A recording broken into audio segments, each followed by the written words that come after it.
ఫేస్బుక్లో పరిచయం, ప్రేమ పేరుతో నమ్మకం, పెళ్లి చేసుకొని చివరకు 7,50,000తో పరారైన భర్త, తల్లిదండ్రులు లేని దివ్యాంగ మహిళా అడ్వకేట్ను మోసం చేసిన ఘటన సూర్యాపేట జిల్లా హుజూర్ నగర్లో సంచలనం సృష్టించింది. తనకు న్యాయం చేయాలని బాధితురాలు పోలీస్ స్టేషన్ ఎదుట నిరసనకు దిగింది. సోషల్ మీడియా పరిచయాలు ఎంత ప్రమాదకరంగా మారుతున్నాయో మరోసారి ఈ ఘటన రుజువు చేసింది.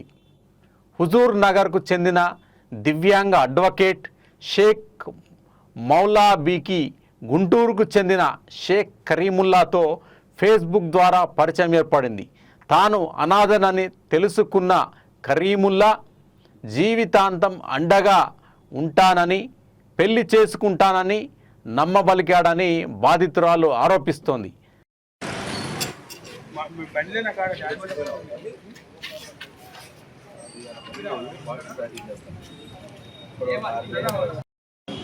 నేను ఇక్కడ హుజూర్నగర్ స్థానిక న్యాయస్థాన భవనంలో 8 సంవత్సరాల నుంచి జూనియర్ న్యాయవాదిగా పనిచేస్తున్నాను. నాకు సోషల్ మీడియా ద్వారా గుంటూరుకు చెందిన షేక్ కరీముల్లా సన్ ఆఫ్ మస్తాన్ వలీతో పరిచయం అయింది.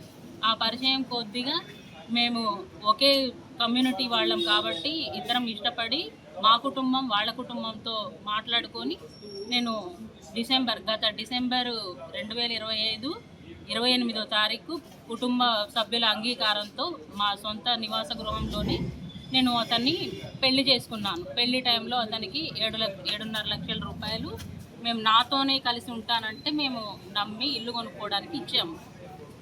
అతను ఆ డబ్బులు తీసుకున్నాడు. 2 నెలలు నాతో పాటే ఇక్కడ 40 రోజులు ఉన్నాడు. తర్వాత అతను సాఫ్ట్వేర్ ఇంజనీర్, నాకు ఆఫీసులో పని ఉందని ఫిబ్రవరి 22, 2026వ తారీఖు ఇంటి నుంచి వెళ్ళిపోయాడు. అతను వెళ్ళిపోయాక ఒక వారం పాటు నాకు phone switch off, message contact కూడా లేకపోయేసరికి నేను స్థానిక హుజూర్నగర్ పట్టణ పోలీస్ స్టేషన్లో మిస్సింగ్ కంప్లైంట్ ఫైల్ చేశాను.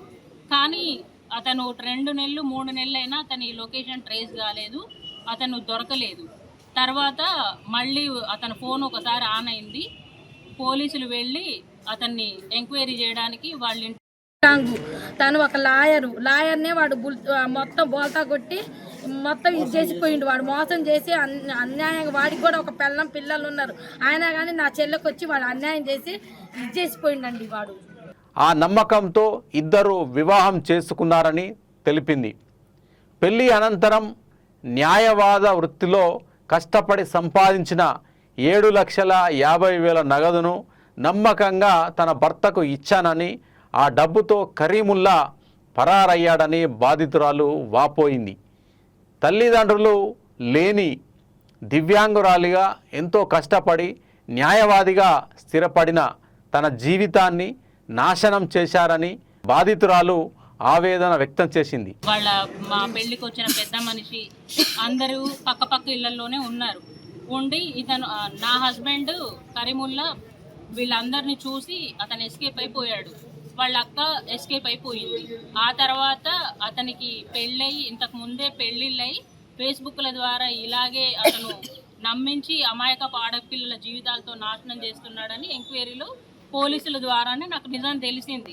ఆ తర్వాత నేను ఎస్ఐ గారిని కలిస్తే ఇది మిస్సింగ్ కంప్లైంట్ నేను ఇచ్చాను సార్, ఇప్పుడు అతను నన్ను చీటింగ్ చేశాడని తెలిసింది, నా డబ్బులు కూడా పోయాయి, మరి నేను పిటిషన్ ఇస్తాను అంటే, లేదమ్మా ఇప్పుడు మిస్సింగ్ కంప్లైంట్ నడుస్తుంది కాబట్టి అతను దొరికాక మేము ఎఫ్ఐఆర్ ఫైల్ చేస్తాం, ఇప్పటి వరకు అయితే నేను 2 ఎఫ్ఐఆర్లు ఫైల్ చేయలేను అని గత SHO గారు చెప్పారు. ఆ తర్వాత 6 నెలలు, ఇప్పుడు నేను కంప్లైంట్ ఫైల్ చేసి కూడా 6 నెలలు అవుతుంది. అతని నెంబర్ లొకేషన్ కాలేదు అని చెప్పి పోలీసులు ఇప్పటి వరకు నాకేం న్యాయం చేయలేదు. కానీ నేను నా సొంత ప్రయత్నం ద్వారా అతను ఎక్కడున్నాడో తెలుసుకొని నిన్న ఉదయం ఎస్ఐ గారికి ఫోన్ చేసి, సార్ అతను ఎక్కడున్నాడో తెలిసింది, నాకు న్యాయం చేయండి, 2 పోలీస్ కానిస్టేబుల్ని పంపించండి అంటే నేను వెహికల్ అరేంజ్ చేసుకున్నాను. 2 కానిస్టేబుల్ని ఇచ్చారు, నాతో పాటు పంపించారు. అతన్ని రెడీ హ్యాండెడ్గా సంఖ్యలతోటి తీసుకొచ్చారు.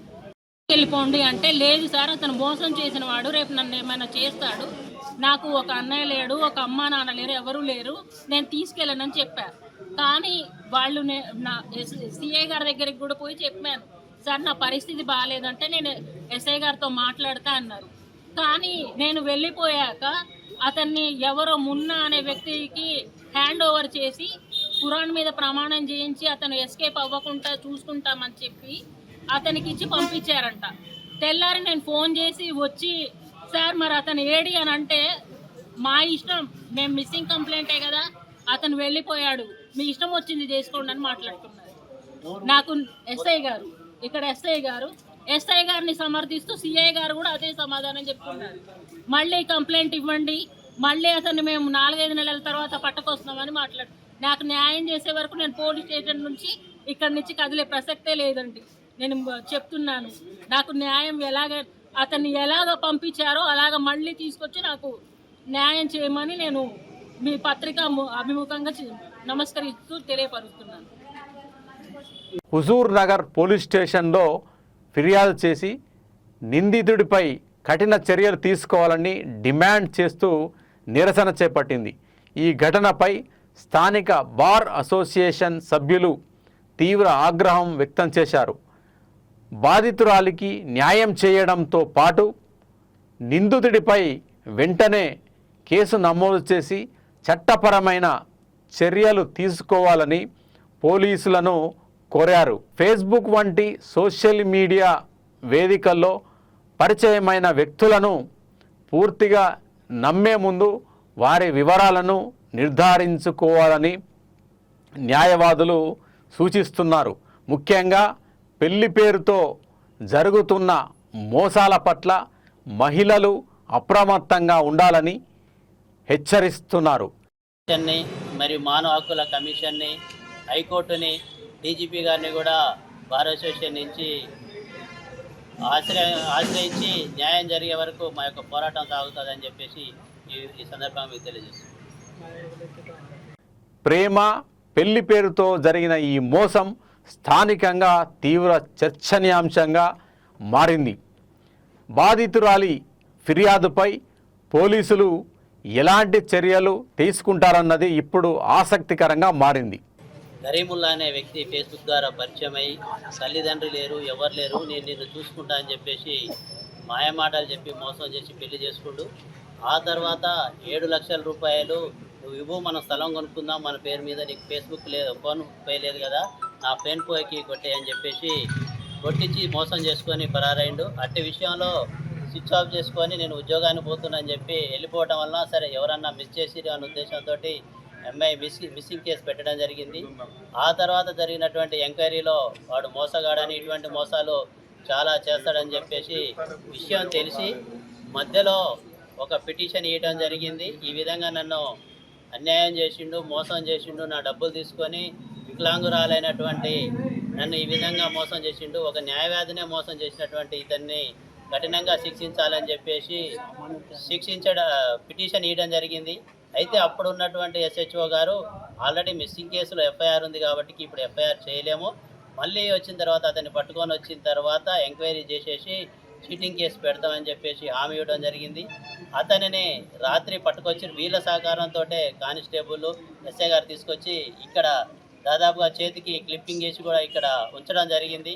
ఆ తర్వాత ఏం జరిగిందో ఏమో తెలియదు. తెల్లారేసరికల్లా మీది మిస్సింగ్ కేసు కదా అని చెప్పేసి వేరే ఇక్కడ లోకల్లో ఉన్నటువంటి ఒక వ్యక్తికి అతన్ని అప్పచెప్పడం ఇదంతా అనుమానాలకు తావిస్తుంది. ఈ విషయంలో పూర్తి స్థాయిలో పోలీసు వారు పక్షపాతంగా వ్యవహరించినారు. అతనిని దగ్గర నుంచి మరి ఏం ఆశించి ఎట్లా విడుదల చేసిరో తెలియదు.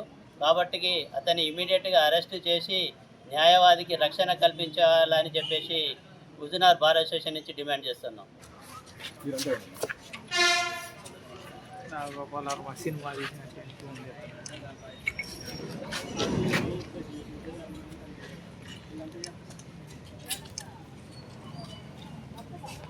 ఇంకొక వార్డు తీసుకుంటారా? ఇవి E6 టీవీ బులెటిన్స్. మరో బులెటిన్లో మరిన్ని తాజా వార్తలతో మీ ముందుకు వస్తాం.